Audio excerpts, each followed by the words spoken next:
Pagbasa mula sa sulat ni Apostol Santiago. Mapalad ang taong nananatiling tapat sa kabila ng mga pagsubok, sapagkat matapos siyang subukin, tatanggap siya ng putong. Ito'y ang buhay na ipinangako ng Panginoon sa mga umiibig sa Kanya.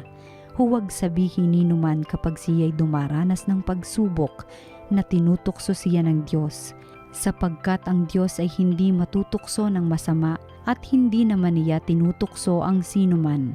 Natutukso ang tao kapag siya'y naakit at napatangay sa sariling pita. Kapag ang pita ay tumubo at nagugat, nagbubunga ito ng pagkakasala. Kapag lumala ang kasalanan, ito'y nagbubunga ng kamatayan. Huwag kayong padaya, mga kapatid kong minamahal. Bawat kaloob na mabuti at ganap ay buhat sa langit, mula sa Ama na lumikha ng mga tanglaw sa langit. Hindi siya nagbabago, hindi niya tayo iniiwan at binabayaan man sa dilim. Niloob niyang tayo'y maging anak niya sa pamamagitan ng salita ng katotohanan, upang matangi tayo at maging higit sa lahat ng kanyang mga nilalang. Ang salita ng Diyos.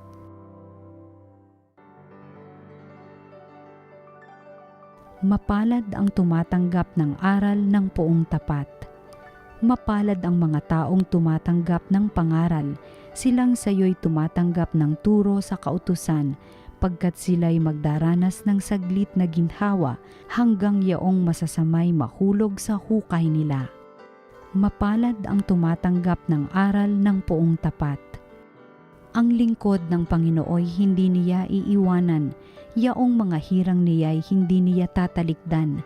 Mababalik sa matuwid ang ganap na katarungan, diwang ito ang susundin ng tapat ang pamumuhay. Mapalad ang tumatanggap ng aral ng poong tapat.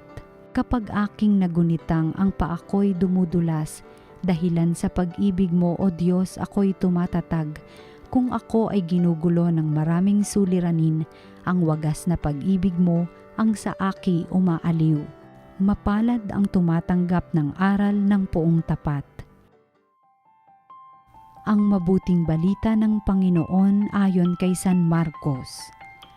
Noong panahong iyon, nalimutan ng mga alagad na magdala ng tinapay at iisa lang ang kanilang tinapay sa bangka.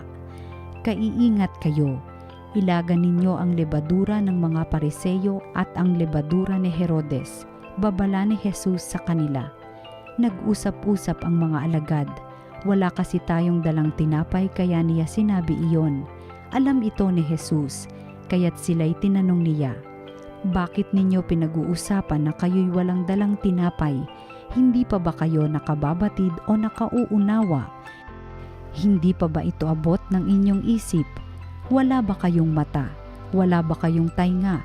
Nakalimutan na ba ninyo ng paghati-hatiin ko ang 5 tinapay para sa 5,000? Ilang bakol ang napuno ninyo sa mga lumabis na tinapay?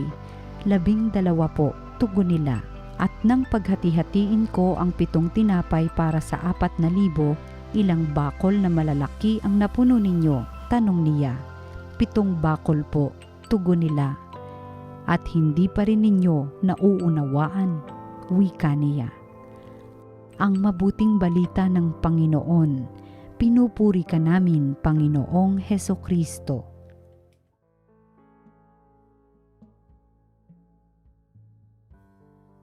Nais ko po munang batiin ang mga araw-araw na sumusubaybay sa atin pong mga pagninilay dito sa TV Maria. Yun pong mga nasa Italia, Abu Dhabi, Dubai, Canada, Austria, Australia, India, Canada, US, at sa iba't iba pang bahagi ng buong mundo at ng buong Pilipinas. Sumainyo po ang kapayapaan at pag-ibig ng ating Panginoon. Makailang ulit po nating naririnig sa Ebanghelyo, sa mga kwento sa Ebanghelyo na parang hindi natututo ang mga alagad. Kaya gano'n na lang ka-frustrated at ka-disappointed si Jesus. Sabi nga niya sa Ebanghelyo ngayon, hindi pa ba kayo nakakaintindi? Hindi pa ba ito abot ng inyong isip? Wala ba kayong mga mata? Wala ba kayong tainga? Nakalimutan na ba ninyo? Ang mga alagad po, saksi sila sa maraming mga himala ni Jesus. Nagpapagaling si Jesus, nangangaral si Jesus ng mahusay, nagpapalayas ng masamang espiritu, bumubusog ng mga gutom. Saksi ang mga alagad sa maraming mga himala ni Jesus. Pero hindi pala nila nauunawaan ng lahat. Alam niyo po, napakahalaga para sa mga Hudyo na binabalikan yung mga mabubuting ginawa ng Diyos. Binabalikan nila lagi ito nang may pagtitiwala na laging maaasahan ng Diyos. Laging maaasahan ng kabutihan ng Diyos. Na hindi sila bibiguin ng Diyos. Kung papaanong naging mabuti ang Diyos sa nakaraan, mabuti siya ngayon. Kung papaanong naging tapat ang Diyos sa nakaraan, hanggang ngayon, tapat ang Diyos. Hindi sila binibigo ng Diyos. Sabi ni Pope Francis, the joy of evangelizing always arises from grateful remembrance. It is a grace which we constantly need to implore. Sa liturhiya, ito yung ginagawa natin eh. Parang ipinapaalala natin sa Diyos sa panalangin yung mabubuting ginawa niya sa nakaraan at hinihiling natin gawin mo rin sa amin ito ngayon. Gawin mo rin ito sa amin ngayon. Pero sa totoo lang, tayo naman talaga yung pinapaalalahanan kasi napakadali nating makalimot. At malungkot po kapag walang pag-alala, kapag may paglimot, abay walang pagkilala sa biyaya at walang pasasalamat. Wala ring pag-asang pinanghahawakan. Meron pong pag-asa ang bawat Kristiyano dahil kahit na gaanong kabigat ang buhay, napatunayan na ng Diyos na hindi niya tayo binibigo.